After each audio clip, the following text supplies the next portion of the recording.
Stage पे India गठबंधन के वरिष्ठ नेता खारगे जी, सोनिया जी, शरद पवार जी,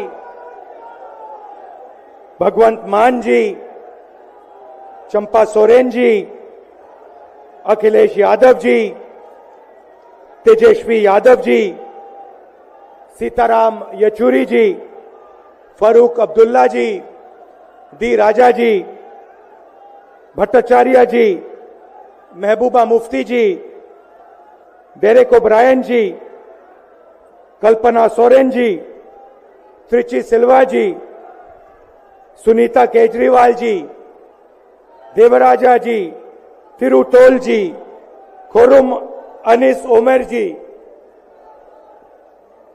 और स्टेज से मैं केजरीवाल जी और सोरेन जी का भी नाम लेना चाहता हूं, क्योंकि वो आज यहां है नहीं, मगर दिल में हम सब एक साथ खड़े हैं। भाइयों और बहनों, इंडिया गठबंधन के कार्यकर्ताओं, आप सबका यहां बहुत बहुत स्वागत, नमस्कार।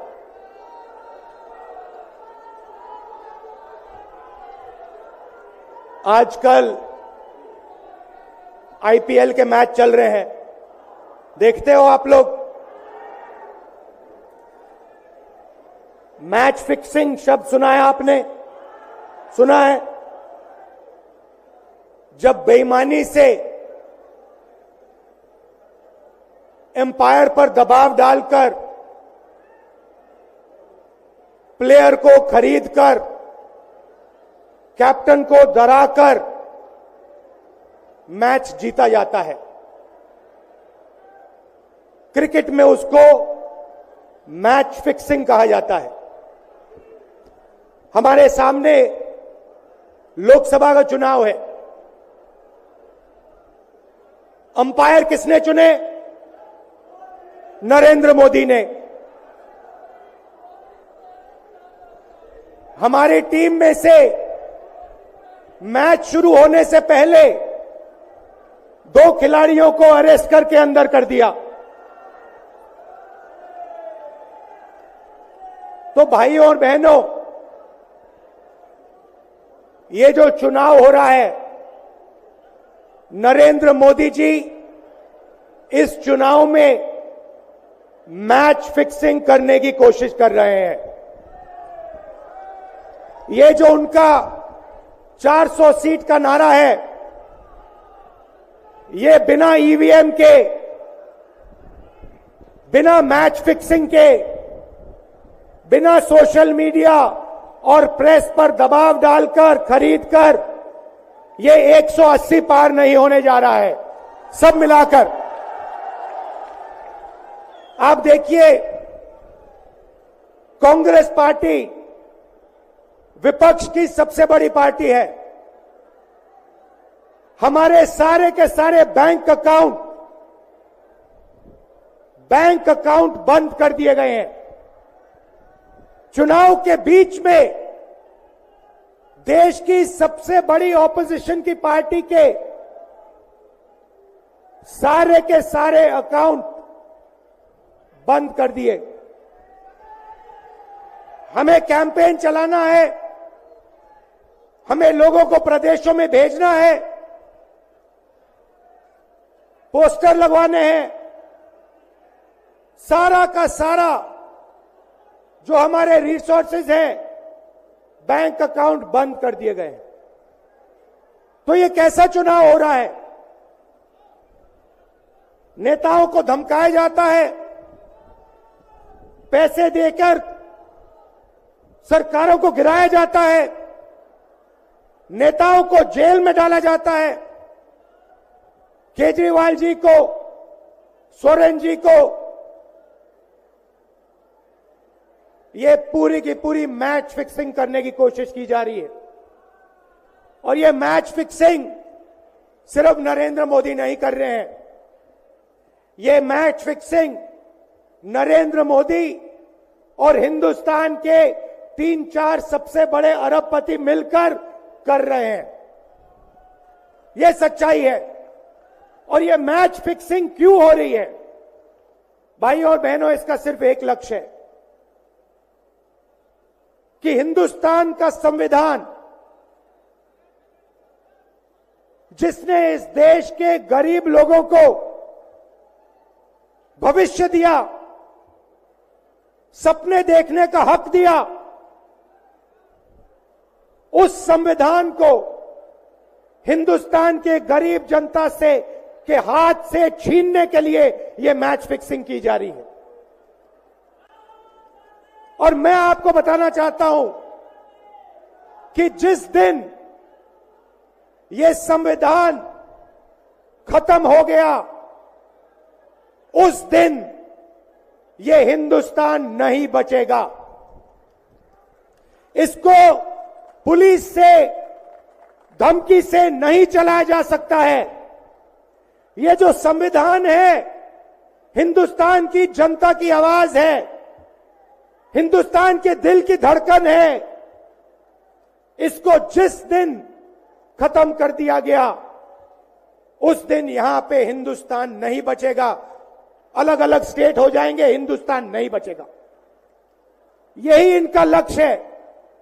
ये सोचते हैं कि संविधान के बिना धमकाकर, डराकर police, CBI, ED, income tax department के साथ देश चलाया जा सकता है। ये सोचते हैं मीडिया के बिना देश चलाया जा सकता है। आप मीडिया को खरीद सकते हो, आप मीडिया को दबा सकते हो, आप मीडिया के रिपोर्टर्स का मुंह बंद कर सकते हो, मगर आप हिंदुस्तान की आवाज को नहीं दबा सकते हो।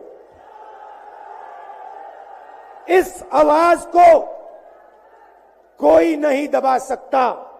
दुनिया में कोई ताकत नहीं है जो इस आवाज को दबा सकती है।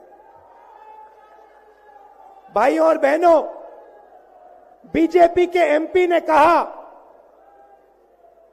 कि जैसे ही हम चुनाव जीतेंगे, मैच फिक्स करके 400 सीटें जीतेंगे, वैसे ही हम संविधान को बदल देंगे, संविधान को रद्द कर देंगे। ये ऐसे ही नहीं बोला गया। ये टेस्ट करने के लिए, आइडिया टेस्ट करने के लिए बीजेपी के एमपी ने बोला है। ये लड़ाई संविधान को बचाने की लड़ाई है। जैसे अखिलेश जी ने कहा, संविधान चला जाएगा, गरीबों के हक चले जाएंगे, आरक्षण चला जाएगा, और जो आपका धन है, गरीबों का धन है, किसानों का धन है, मजदूरों का धन है, वो 5-6 लोगों के हाथ में चला जाएगा। नोटबंदी की, जीएसटी लागू किया। मुझे बताइए, जीएसटी से, नोटबंदी से किस गरीब व्यक्ति को फायदा हुआ? किस छोटे दुकानदार को फायदा हुआ? किस किसान को फायदा हुआ? किस बेरोजगार युवा को फायदा हुआ? किसी को नहीं। 40 साल से सबसे ज्यादा बेरोजगारी हिंदुस्तान में आज है। 1% लोगों के पास हिंदुस्तान का पूरा धन, 22 लोग हैं।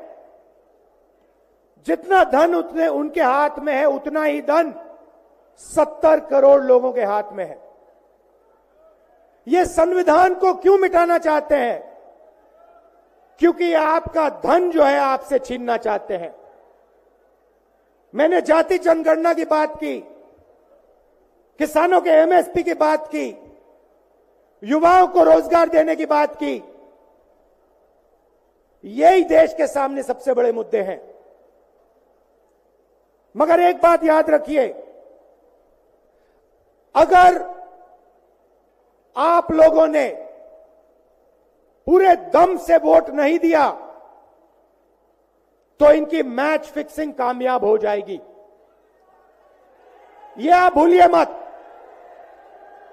और जिस दिन मैच फिक्सिंग कामयाब हो गई, उस दिन आपका संविधान, हमारा संविधान खत्म हो जाएगा।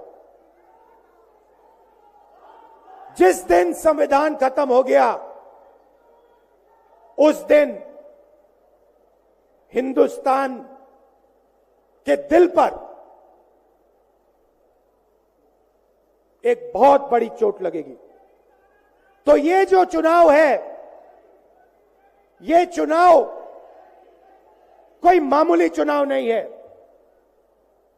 ये चुनाव हिंदुस्तान को बचाने का, संविधान को बचाने का, और जो गरीबों का हक है, किसानों का हक है, पिछड़े वर्गों का, दलितों का, आदिवासियों का, गरीब जनरल कास्ट के लोगों का हक है, उसको बचाने का हक है, उसको बचाने का चुनाव है। यह बात आप याद रखिए, क्योंकि अगर यह चुनाव जहां मैच फिक्सिंग की जा रही है, वो पूरे देश को दिख रहा है, बीजेपी के लोग कह रहे हैं। कल में से एक व्यक्ति मिलने आया, मुझे कहता है मैं ट्रेन से आया, मेरे साथ बीजेपी के कार्यकर्ता बैठे थे, उन्होंने कहा कि कुछ ना कुछ गड़बड़ है। यह सच्चाई है। इलेक्शन कमीशन के लोगों को नरेंद्र मोदी जी ने बैठाया, दो नेताओं को, दो चीफ मिनिस्टरों को जेल में डाला। चुनाव से कुछ ही महीने पहले अगर डालना था तो 6 महीने बाद डाल देते, 6 महीने पहले डाल देते। नहीं, चुनाव से 2-3 महीने पहले 2 चीफ मिनिस्टर को डालना था। आपने हमारे बैंक अकाउंट बंद किए। बैंक अकाउंट बंद करने थे, 6 महीने पहले करते, 1 साल पहले करते, 6 महीने बाद करते, कोई फर्क नहीं पड़ता। आप चाहते हो कि विपक्ष चुनाव ना लड़ पाए, और इसीलिए आपने कांग्रेस पार्टी के बैंक अकाउंट रद्द किए, आपने इलेक्शन कमीशन में अपने लोग बैठाए, आप जुडिशरी पे दबाव डाल रहे हो, क्योंकि आप चाहते हो कि मैच फिक्स हो, संविधान रद्द किया जाए और आप सत्ता में रहो। मगर भाइयों और बहनों, मैं सच बोलता हूं, और मेरी बात आप अच्छी तरह सुन लो। अगर हिंदुस्तान में मैच फिक्सिंग का चुनाव बीजेपी जीते और उसके बाद संविधान को उन्होंने बदला, तो इस पूरे देश में आग लगने जा रही है। जो मैंने कहा याद रखो, ये देश नहीं बचेगा। ये चुनाव